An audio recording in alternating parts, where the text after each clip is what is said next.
감사합시다. 언젠가 제가 좋아하는 인물 가운데 C.S. 루이스라는 인물이 있는데 이 사람의 재밌는 이야기를 읽은 적이 있습니다. 옛날 사람들은 하나님 앞에 무릎을 꿇고 재판장이신 하나님 앞에 나아가서 하나님의 선처를 바라보면서 하나님 앞에 나아갔는데, 오늘날 현대인들은 우리가 재판석에 앉아 있다는 것입니다. 그래서 하나님을 향해서 판단한다는 거죠. 그래서 우리가 재판관입니다. 그래서 하나님을 판단하기를, 하나님 왜 우리의 기도를 들어주지 않으셨나요? 하나님이 잘못했어요. 하나님 유죄. 이렇게 우리가 하나님을 향해서 유죄 판결을 내린다는 것입니다. 우리가 당연히 받을 만한 권리가 있는 사람인데 하나님께서 외면하고 기도에 응답하지도 않고 우리의 삶을 엉망진창으로 만들어버린 하나님을 향해서 불평하고 원망하는 것, 결국 우리가 재판관의 자리에 있다고 생각하기 때문에 그렇게 행동하는 것이라고 하는 글을 읽어본 적이 있습니다. 사실 우리는 하나님께서 은혜를 베풀어 주신다면 그 은혜로 인해서 하나님 앞에 고마워하고 감사해야 될 사람들이지, 그 하나님을 우리가 때는 판단하고 재판할 사람들이 결코 아닙니다. 그래서 우리의 삶에 감사가 없는 이유가 아마 이런 이유 때문이 아닌가, 그렇게 하는 글을 읽어본 적이 있습니다. 어느 정도 일리가 있는 말이라고 생각합니다. 그런데 오늘 말씀에는요, 신자의 삶은 이와는 정반대의 삶인 감사의 삶이라고 말씀하고 있습니다. 오늘 본문의 골로새서는 바울이 골로새 교회에, 오늘날 터키 지역에 있는 교회에 보낸 편지입니다. 바울은 신자가 만물의 창조자가 되시고 모든 정사와 권세와 능력을 가지신 주님을 믿고 세례받아서 하나님과 연합한 자가 되었기 때문에 이런 죄에 대해서 죽고 하나님 앞에 산 자가 되었고 그분 안에서 모든 은혜와 부요함을 누리는 자가 되었다고 말씀합니다. 2장 10절 말씀합니다. 특히 오늘 본문 3장에서는요, 모든 지혜와 지식에 부요한 주님을 알고 그와 연합한 신자의 삶을 한마디로 위의 것을 찾는 삶이라고 오늘 1절에서 말씀하고 있습니다. 그러므로 너희가 그리스도와 함께 다시 살리심을 받았으면 위의 것을 찾아라. 주님과 함께 연합된 우리의 삶의 모습은 위의 것을 찾는 삶인데, 그럼 위의 것을 찾는 구주의 삶의 모습이 뭐냐면 12절부터 17절까지 쭉 말씀하고 있습니다. 위의 것을 찾는 삶은 긍휼과 자비와 겸손과 온유와 오래 참음과 이 모든 것에 사랑을 다하는 삶이고 감사의 삶이라고 12절부터 17절까지 말씀을 하고 있습니다. 특히 오늘 그런 삶의 모습 가운데 한 가지인 감사의 삶에 대해서 좀 함께 좀 생각해 보기를 원합니다. 다른 삶의 모습처럼 감사의 삶을 실천하는 일 결코 쉬운 일이 아닙니다. 그러나 아주 중요한 방법이 사실은 있습니다. 그래서 오늘 말씀을 통하여서 우리가 어떻게 하면 하나님께 감사의 삶을 잘 살 수 있을지를 오늘 말씀을 통해서 함께 좀 생각해 보기를 원합니다. 우리가 어떻게 하면 하나님 앞에 감사의 사람이 될 수 있을까요?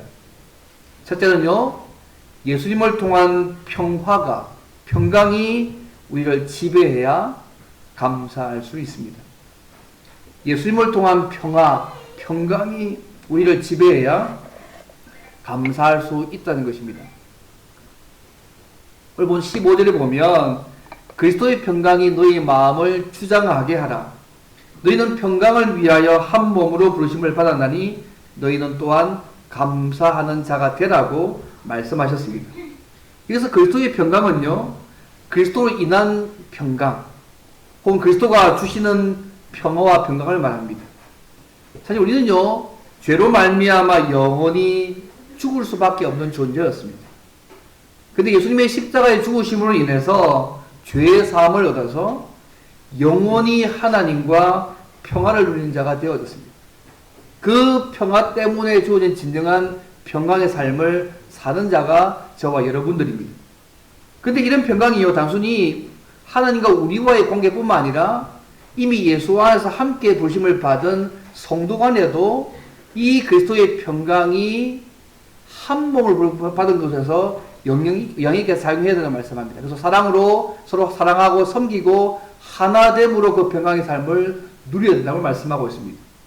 이런 그리스도의 평강이 하나님과 평화를 만들고 서로 간에 예수님의 평강으로 사랑을 하야 되는 이 하나님의 평강에 의해서 우리 개인뿐 아니라 교회 전체가 지배를 받아야 한다고 말씀하고 있습니다. 예수님을 통해서 이런 은혜를 받은 것을 알고 경험한 사람이라면 오늘 보면 진정으로 감사하게 되어 있다고 말씀하고 있는 것입니다. 왜 그렇겠습니까? 우리가 더 이상 죄의 종로로 하지 않기 때문에 그렇습니다.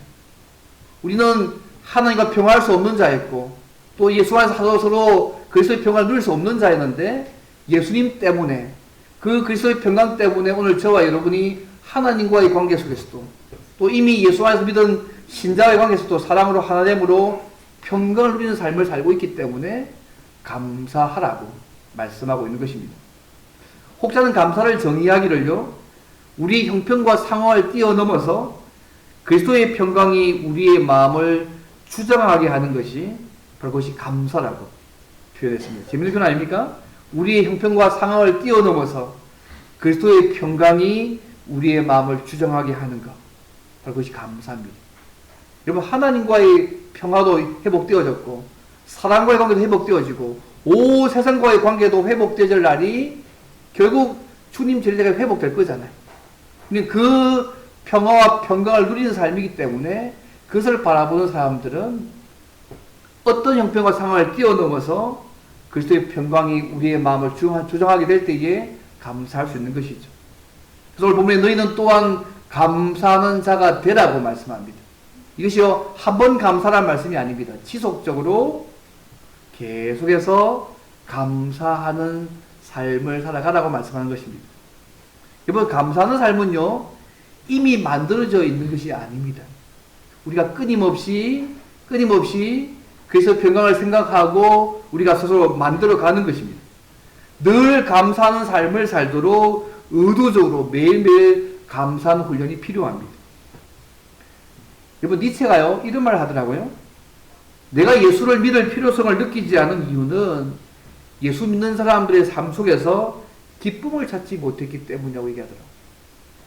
그러면 반면에 얘기하면 예수 믿는 사람들이 예수 믿을 때 너무 기뻐하고 감사하고 그런 삶을 살면 자기가 예수를 믿었을 것이란 말이잖아요.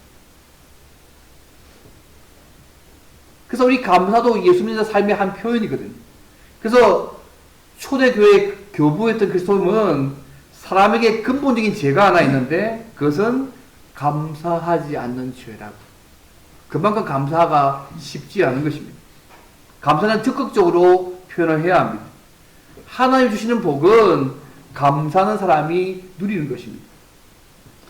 여러분 생각해 보세요. 우리 마음에 1도부터 100도까지 감사 지수를 표현하는 온도계가 하나 있다고 생각해 보십시오. 그럼 요즘 우리 마음 안에 감사하는 마음이 얼마 정도인 것 같습니까? 1부터 100까지 있으면 한 어느 정도 감사하는 마음이 있다고 생각하십니까? 뭐 다 99.9겠죠, 그죠? 뭐 1이 아니고 2가 아니고 10이 아니고 하겠죠. 자, 이렇게 높은 상위 점수의 감사가 지수시겠죠, 그죠? 목사 그렇게 믿습니다, 그죠? 예. 감사 지수가 높으면 높을수록 좋은 거 아니겠습니까? 근데 우리 어려운 상황과 힘든 환경만 바라보게 되면 우리의 직장을 보고 우리가 가진 돈을 보고 때로는 건강을 보고 때로는 우리의 자녀를 보고 우리 미래의 이런 다양한 부분을 보게 되면 우리의 감사 지수가 낮아질 수밖에 없습니다. 그래서 감사는요, 우리에게 닥친 문제와 상황을 뛰어넘어서 그리스도의 평강이 우리의 마음을 주장하게 할 때, 그것이 우리의 삶을 지배하게 할 때에 감사가 임합니다. 우리의 영혼에 예수님을 통한 하나님의 은혜가 채워지게 될 때에 우리의 감사 지수가 올라가게 되어 있습니다. 자, 성도 여러분, 우리가 하나님의 은혜로 예수님을 믿고 구원받아서 하나님과 평화를 누리며 교제하며 살고 있는 것만으로 그리스도의 평강을 누리고 있는 자만으로 날마다 감격하고 감사하시면 좋겠습니다. 동시에 그 그리스도의 평강이 우리의 관계에 있어서도 적용되어서 정말 사랑으로 하나 되는 모습으로 섬겨하는 모습으로 나타나면 좋겠습니다. 또 우리에게 닥친 어떤 문제와 상황에서도 다른 무엇이 아니라, 그것이 돈이나 경험이나 다른 무엇이 아니라 그리스도의 평강이 우리의 마음을 주장하게 하셔서 날마다 하나님께 감사하는 자의 삶을 살아가는 저와 여러분 되시기를 주의 이름으로 바랍니다. 첫 번째입니다. 그럼 또 어떻게 하면 우리가 감사하는 사람이 될 수 있을까요? 두 번째는요, 말씀이 우리 안에 풍성이 거해야 감사하는 마음으로 찬양할 수 있습니다. 16절 말씀 보시면요, 그리스도의 말씀이 너희 안에 너희 속에 풍성이 거하여 그 다음 모든 지혜와 빛에 가르치며 권면하고 시와 찬송과 신령한 노래를 부르며 그 다음에 감사하는 마음으로 하나님을 찬양하라고 말씀하고 있습니다.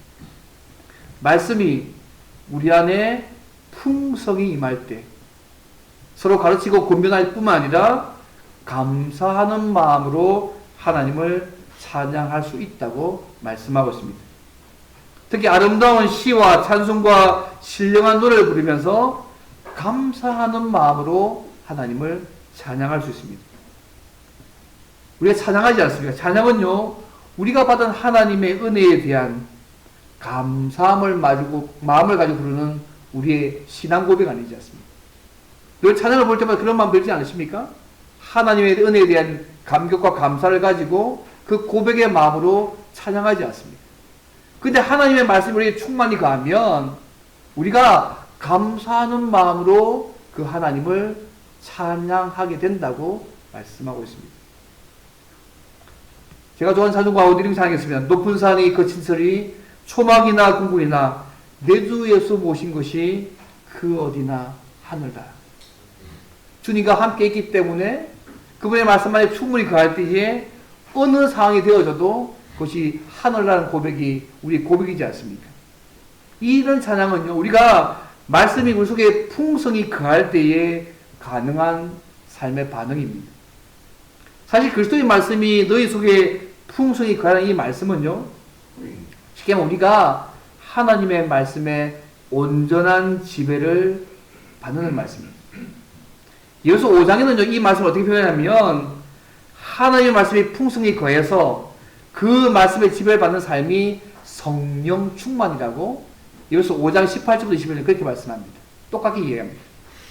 사실 우리가 하나님의 말씀에 풍성히 거해서 하나님의 말씀에 온전히 지배를 받는 성령 충만의 삶을 살면 감사의 삶을 살 수 있다고 본문이 말씀하고 있습니다. 오늘 말씀이 하면 감사하는 마음으로 그 하나님을 찬양할 수 있습니다.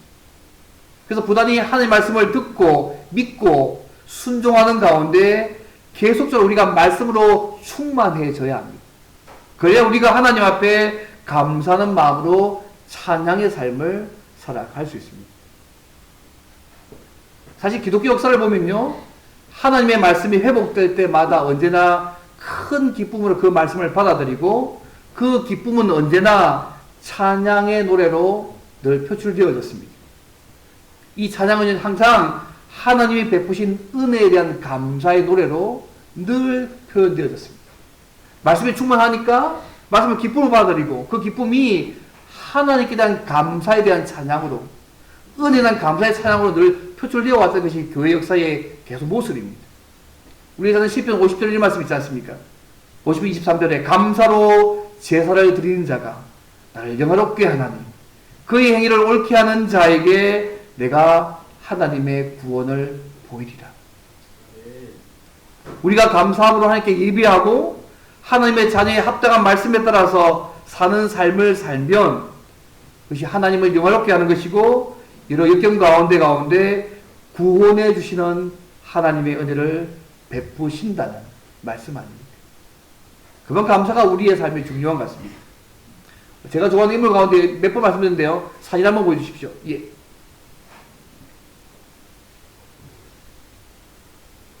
네, 벌써 누군지 아시겠죠, 그죠? 야, 예. 그래도 뭐 늘 친숙한 사람이 아니기 때문에 얼굴 한번 보면 더 친숙하고 싶어서 얼굴을 올려놨습니다. 예, 화니 크로스비입니다. 예. 1915년까지 살았던 인물인데 그 다음을 읽어주십시오. 실제 사진의 하니크로스 얼굴입니다. 예. 여러분들 알다시피 이 하니크로스가 그죠? 우리 찬송가에 27곡이 그녀의 찬송이 있거든요. 인내하신 구세주여. 그것도 그 찬양이고요. 주의 손을 본 품에 안겨서 이런 찬양들이 많이 있습니다. 그런데 이분이 뉴욕에서 태어났는데 생후 6주 만에 안가의사의 실수로 실명하지 않습니까? 9살 되는 봄날에 자신의 몸을 주께 드리면서 내가 주님의 선하시고 순수하고 고귀한 목적을 위해서 내가 이렇게 눈이 멀었지만 나를 사용해 달라고 그렇게 기도했다고 합니다. 그리고 나서 집에 돌아와 처음으로 시를 지었는데요.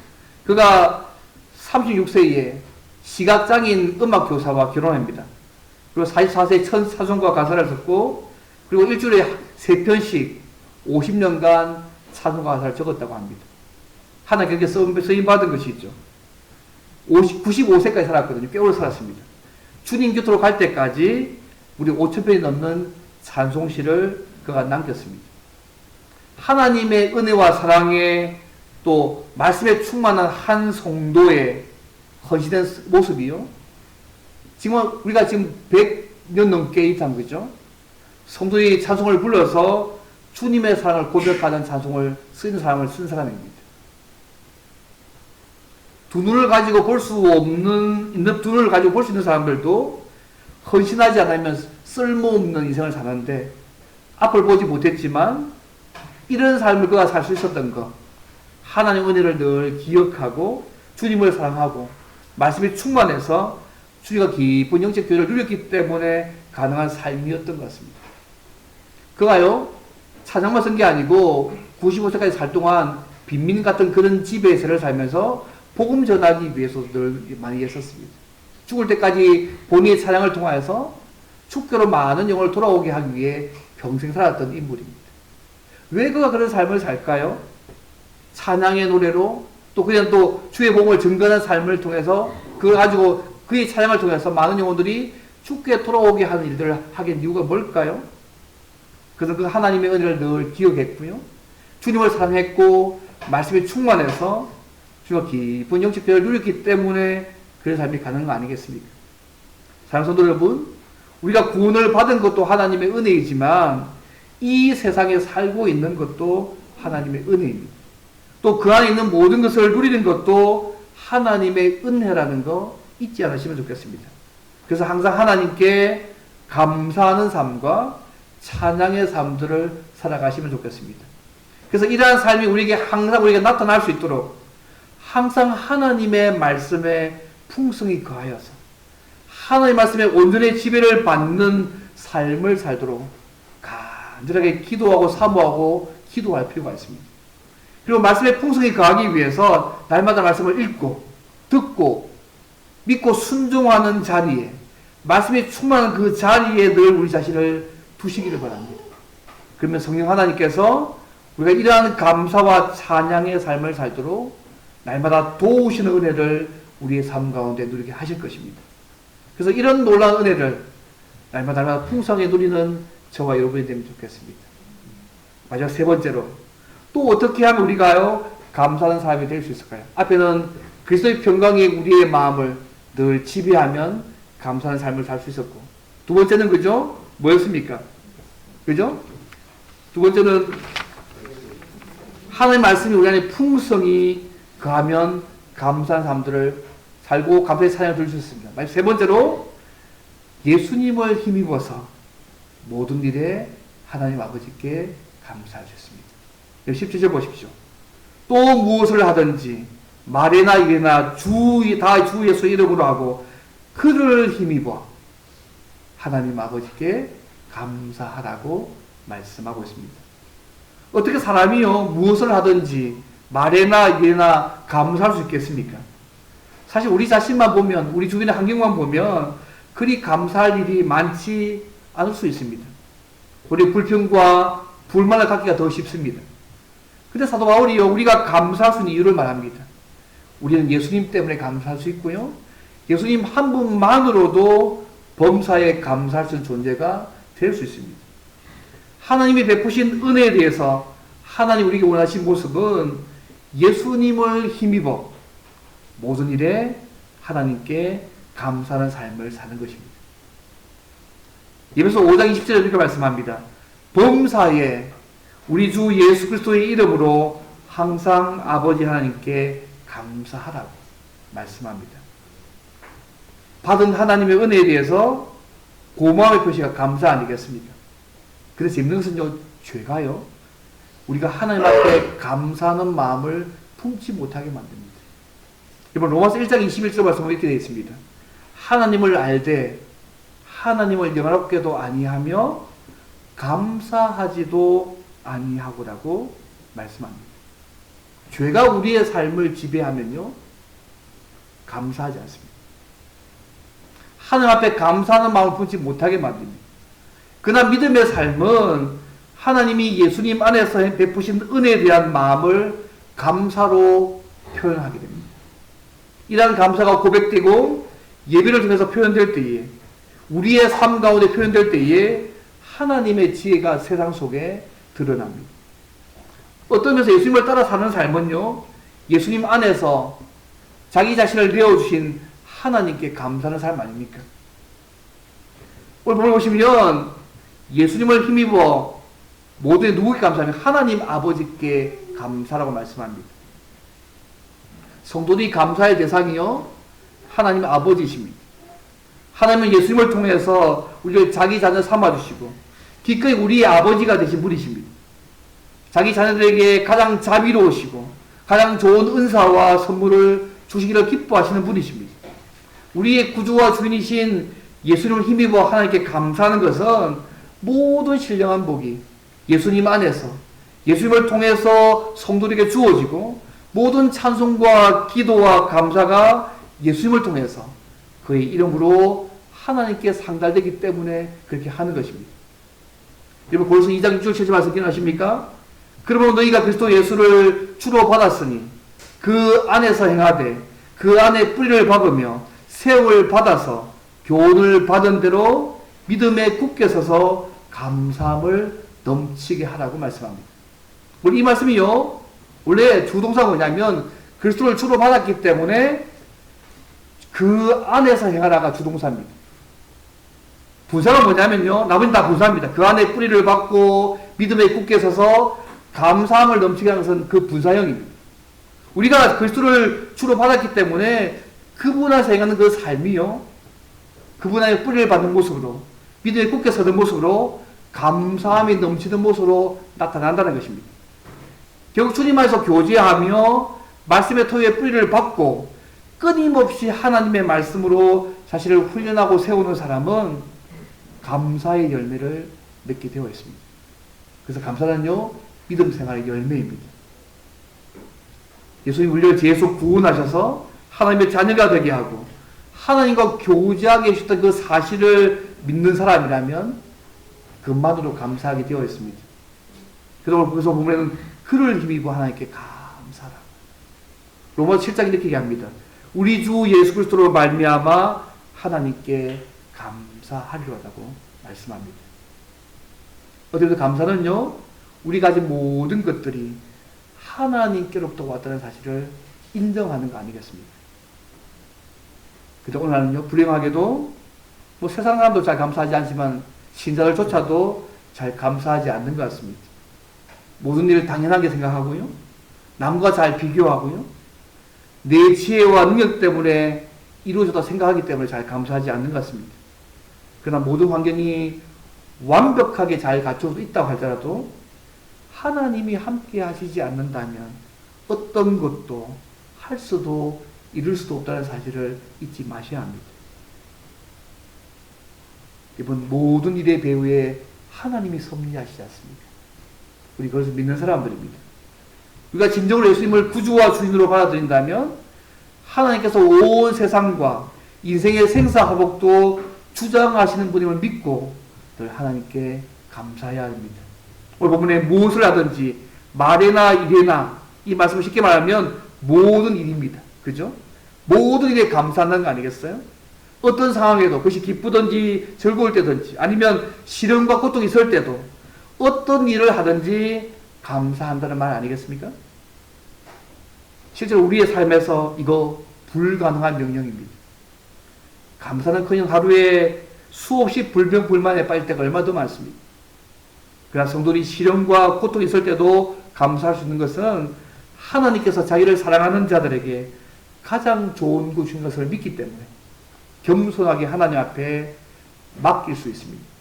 그래서 모든 일에 항상 감사를 적극적으로 표현하고 나올 수 있는 거 진짜 믿음입니다. 이거 불평하기는 쉽지 않아요. 감사하기는 어렵습니다. 불평은요, 훈련하지 않아도 괜찮습니다. 그냥 몸에 배어 있습니다. 그렇지 않나요? 그렇지만 감사는 은혜로 우리의 몸에 배어져야지만 살 수 있는 모습입니다. 그냥 되어지는 모습이 아닙니다. 이 감사 불가능 시대에 살고 있는 이 시대에 감사가 거래의 수단이 되고 은혜를 원수로 갚는 시대가 오늘 시대지 않습니까? 말세의 특징 중에 하나가 여러분 감사하지 않는 것 말세의 특징 중에 하나입니다. 그러나 우리 신자는 은혜를 날마다 감사로 표현하며 살아가야 합니다. 우리 잘 아는 디모데 4장 4절 말씀처럼 하나님께서 지으신 모든 것이 선함에 감사함으로 받으면 뭐라고요? 버릴 것이 없나니라고 말씀하고 있습니다.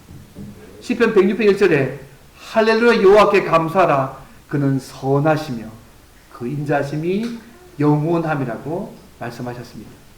하나님은 우리의 삶을 인도하시고 선한 길로 인도하시는 분이십니다. 그래서 우리는 하나님께 모든 일에 항상 감사해야 되고 모든 일을 감사의 렌즈를 통해서 바라볼 필요가 있습니다. 그래서 일이 잘못되어도 감사, 잘 되어도 감사, 건강해도 감사, 병들어도 감사, 성공해도 감사, 실패해도 감사. 어떻게 하든 모든 일에 감사하면 하나님이 기뻐하시고 우리를 통해서 영광을 받으실 것입니다. 오늘 본문에는 우리 힘으로 힘들지만 우리가 예수님을 힘입는다면 모든 일에 하나님께 감사할 수 있다고 말씀하고 있습니다. 비록 몸이 좀 아파도 하나님께서 예수님을 통해 주시는 그 생명 때문에 웃으며 오늘도 이 하루를 살아갈 수 있고요. 직장과 사업이 힘들고 가정에 어려움이 있어도 여전히 우리의 삶의 참 소망 되시는 예수님의 은혜가 함께 몰고 있기 때문에 미소 띠며 살아갈 수 있는 것입니다. 이것이 예수님을 힘입어서 모두에 감사하는 삶의 모습 아니겠습니까? 제가 이렇게 말하면 누구 이렇게 이야기하더라고요. 아니 우리의 삶이 어렵고 힘들고 힘들데 어떻게 예수님 때문에 예수님을 힘입어서 모두에 감사할 수 있느냐고. 불가능하다고. 우리 힘으로 불가능합니다. 그러나 우리가 섬기는 그분이 어떤 분인지 알고 있다면 그렇게 말할 수 없을 것입니다. 우리가 섬기는 예수님이 어떤 분입니까? 우리가 약할 때 강함 되시는 분이십니다. 우리가 강할 때 우리를 부하게 하시는 분이시고요. 우리가 병들을 때 치유자 되시는 분이십니다. 우리를 사랑하셔서 우리를 구원하기 위해서 이 세상에 오신 분이십니다. 우리의 죄의 짐을 지고 대신 십자가에 달려 죽으신 분이 바로 예수님이십니다. 예수님을 통해서 우리는 하나님과 더불어 영원한 생명을 선물로 받았습니다. 예수님 때문에 우리는 하나님의 자녀라는 놀라운 신분을 지금도 소유하며 살고 있습니다. 천국을 바라며 살고 있습니다. 그것은 우리에게 이렇게 약속하잖아요.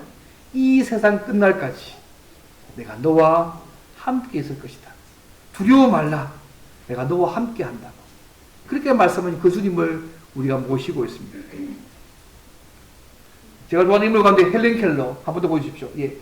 이거 아시죠? 한번 더 보여드릴게요. 사진 한번 보셔야죠. 예, 뒤로 가셔야 됩니다. 예. 젊었을 때 예뻤죠, 그죠? 헬렌 켈러 젊었을 때 모습입니다. 굉장히 미인이었죠, 그죠? 저 생가도 가보셨는데, 그죠? 그다음 보십시오. 나이 들어서 헬렌 켈러 모습입니다. 제가 몇 번 말씀드렸는데요. 그녀가 소원이 세 가지, 만약 자신이 3일간 볼 수 있다면 했던 세 가지 하고 싶은 일 기억나십니까? 첫째가 사랑하는 사람들의 모습을 보고 싶고 그들과 함께 시간을 보내고 싶다. 둘째는 새벽에 밤이 낮으로 바뀌는 그 거룩한 장면을 내가 보고 싶다. 너무 단순한. 셋째는요, 길거리에 서서 오가는 행인들을 바라보고 싶다고 했습니다. 내가 눈 뜨면 3일 동안 할 일이 뭐냐면, 첫째는 뭐냐면 사랑하는 사람들의 모습을 보고 그들과 함께 시간 보내고 싶고, 둘째는 새벽에 밤이 낮으로 바뀌는 그 거룩한 장면을 보고 싶다. 셋째는 길거리에 서서 오가는 행인들을 바라보고 싶다. 아니, 눈 뜬 3일 동안 보라 이겁니다. 그래서 그녀가 결론을 이렇게 얘기합니다. 나는 나의 역경에 대해서 하나님께 감사합니다. 왜냐하면 나는 역경 때문에 내 자신, 나의 일, 그리고 나의 하나님을 발견했기 때문이다. 얘기했습니다. 우리보다 헬렌 켈러보다 훨씬 더 좋은 조건 속에 삶을 살아가고 있지 않습니까? 그렇다면 늘 예수님을 힘입어서 모든 일에 하나님께 감사하며 살아가시길 바랍니다. 말씀을 읽겠습니다. 사랑하는 성도 여러분, 2025년 한 해를 거의 이제 11개월 가까이 살고 있습니다. 우리의 삶의 모습을 돌아볼 때에 감사할 일도 많겠지만 우리의 삶 가운데 못다한 일도 많이 있을 것입니다. 우리의 삶의 환경을 보면 어쩌면 감사할 일보다 염려와 근심과 걱정과 수많은 어려운 삶의 현실들이 우리 앞에 더 많이 놓여있는 올해인지도 잘 모르겠습니다. 우리가 어떠한 형편과 상황에 처해 있든지 간에 예수님을 힘입어서 모든 일에 감사하는 삶들을 살기를 바랍니다. 우리의 삶에 예수님 한 분만 계시면 족하다고 고백할 수 있으면 좋겠습니다.